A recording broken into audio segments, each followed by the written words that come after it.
Hey guys, hope you're all doing well. Welcome to another discussion video, and today I'll be talking about the most famous dinosaur survival game out there, The Isle, the dinosaur game that people love to hate, but at the same time they love as well. Now famous it may be, but is it for the right or wrong reasons? Today I'll explore this, and at the end of the video we still won't know the answer as it is The Isle, but here we go, and I will only be talking about the Isle of Rima, just to avoid any confusion.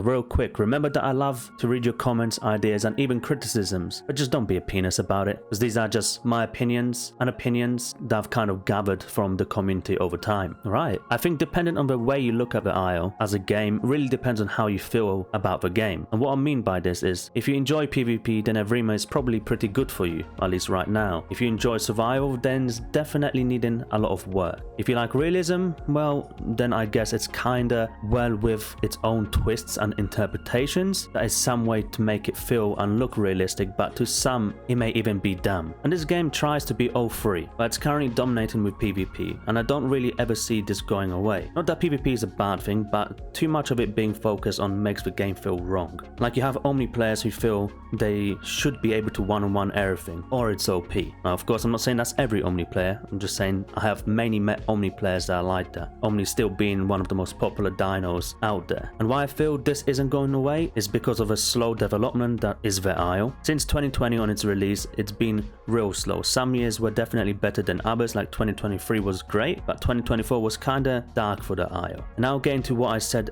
earlier to make this make sense. Depending on how you look at The Isle as a game, we all make the jokes on how it will be 20, 30, 40 or even 50 years until everything is out, but you could look at it as 20 years of content coming your way. Or damn, I want everything a lot sooner, which I believe most people want more sooner than rather than later. 2023 we saw the release of Cerato, Gali, Trudon, Bepe and other changes. We had the exit out of Spiral into Gateway with Dido and Herrera as well, so great year, right? And it all seemed pretty damn good. Everyone was sick and tired of Spiral and ready for something new, a bright new future full of hope, exploration. Sorry, dude decided to come out of the cage. Dude is my bearded dragon. Don't know if you guys even heard that, so I'll just put a little video for you. As you can see right now he's on the floor because he's jumped out of here because he likes to have the window open sometimes. He won't stop scratching the window until he's like, let me out. Blue roll, that's just for my tattoo studio if you're wondering why I've got blue roll at home. Yeah, say hello dude.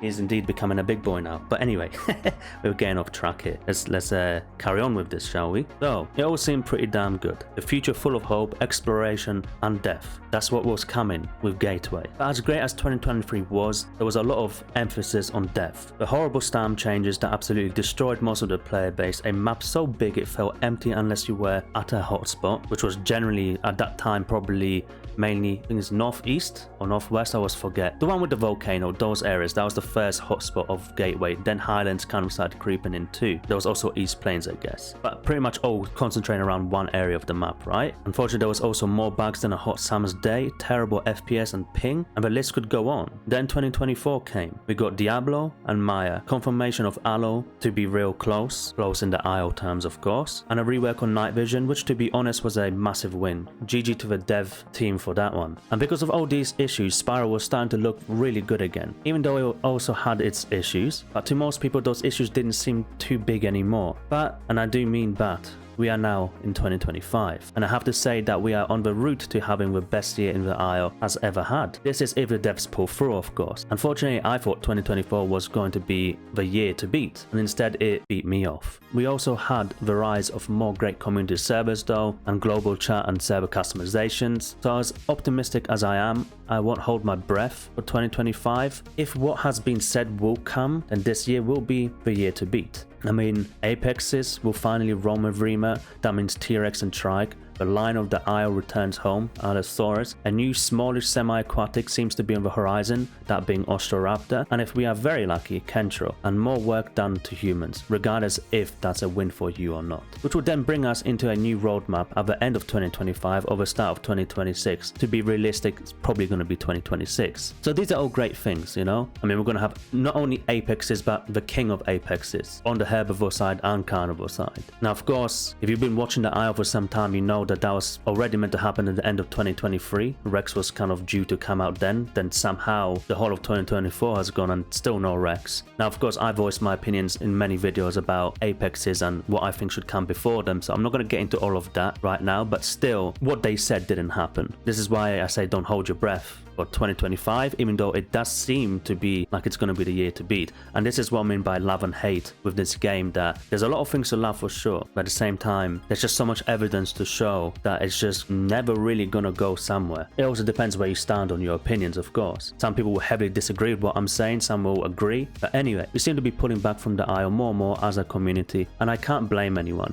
It's a game that has made us go through many emotions over the years, being so close to what we love, being dinosaurs and socializing as them. I myself find myself pulling away from the aisle more often. If you've been a part of my community, you probably notice I upload less gameplay videos and more discussion videos. That's because you guys seem to prefer discussion videos and I love talking about stuff. And the game has felt a bit dry for me for some time, finding myself in on and off periods, and the off periods seem to come more often now. Even though with all of this I'm saying, and how the aisle stands now, this current moment, I would say it's actually in a very good place. Which goes to show not all is going downhill, and there's definitely some good to come, but hopefully that's sooner than later. Let's hope 2025 is the year, but don't hope too much. Have fun with what you have now. Check out unofficial servers if you haven't already. They are fantastic places for communities, and larger server slots more seems to happen there, I would say, as well. Unless of course you just prefer a raw version of Arima, the official servers. But chin up, it ain't so bad right now. Let's learn to love the IO once again. Now have a great day. Thanks for watching, and I'll see you guys on the next one. Peace.